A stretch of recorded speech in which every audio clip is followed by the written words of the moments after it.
This is a review of the Samsung HW-E450 Crystal Surround Air Track.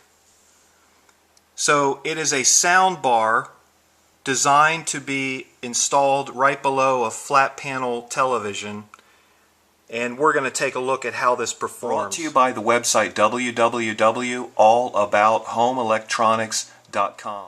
So we unboxed the sound bar and we placed it right below the flat panel television, as you can see right here. Now the sound bar itself is a total of 36 inches in length, 3 feet. And if you look how deep the sound bar is, it's not that deep at all. That's maybe 1.5 inches all the way across. Okay, so we flipped the sound bar around to the back side to take a look at some of the features built in. Samsung has a USB right here. Now you can do two things with this. You can do firmware updates, or you can play MP3s that you have stored on a USB thumb drive. And then the power button right here, which this device comes with a remote control, but if you lose it or the batteries die or you just like to use the manual buttons, the power button is here on the back side, and then the function button, and then up and down volume. So we've slide from the left to the right, and here on the left, right here is your auxiliary analog input. This is an audio only connection. Samsung does provide this cable in the package, and it's just a really easy connection to make. They also provided a digital Toslink audio cable.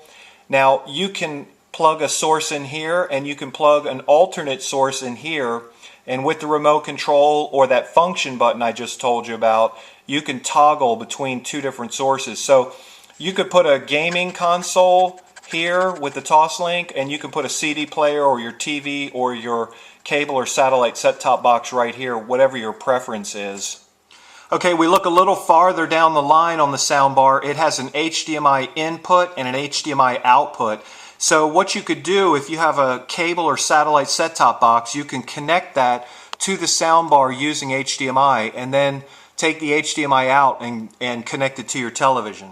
So there's a picture of the remote control that Samsung furnishes as part of this package.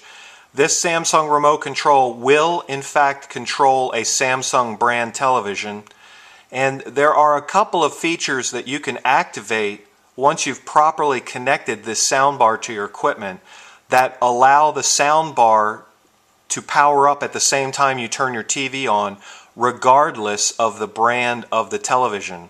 That does require a digital audio connection. Digital audio connection cables are not provided by Samsung in this package.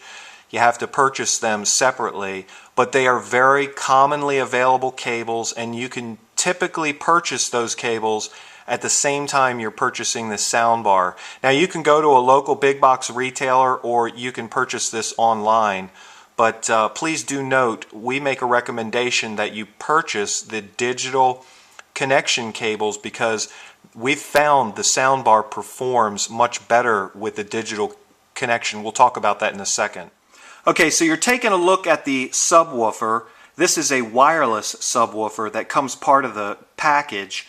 It has a gloss black piano lacquered finish, and then actually the side, which is facing directly to the camera, is a speaker grill cloth, and then there is the port. This whole system was really easy, very fast to set up.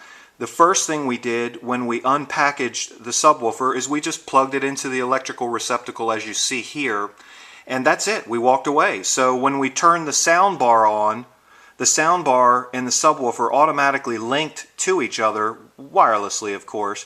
You don't have to have any other special equipment in your house for it to work. It works right out of the package.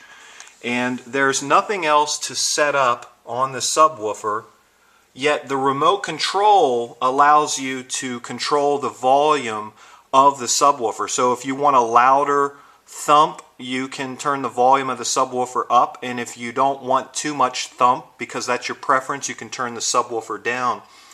Now we ran a test on this package.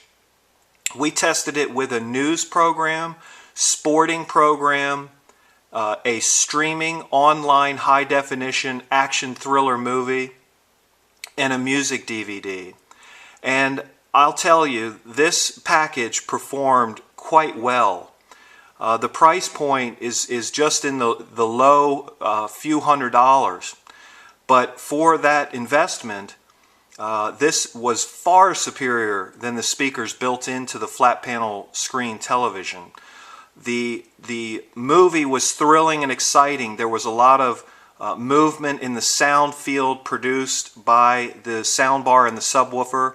When the music DVD was on, it was a rich, immersive sound. There's one point we want to make that's important, though. Samsung provides you an analog RCA connection cable in this package. First, we used that cable to connect the soundbar. Then we switched to a digital Toslink optical audio cable, and there was a noticeable performance difference between the two types of cables. We recommend you use the digital connection cable as opposed to the analog. Now, of course, the benefit of the analog is if you don't want to spend extra money, the cable's already provided. If you have other devices you want to connect, you can use the analog cable to connect. It still does sound good. It's just that the digital cable sounds a lot better in our opinion. Hey, if you like this video, subscribe to the channel. Share our website with your friends. Please visit the website. There's a link to an article that highlights this review. There are a lot of other informational articles on there. Thanks for watching. Have a great day. Brought to you by the website www.allabouthomeenelectronics.com.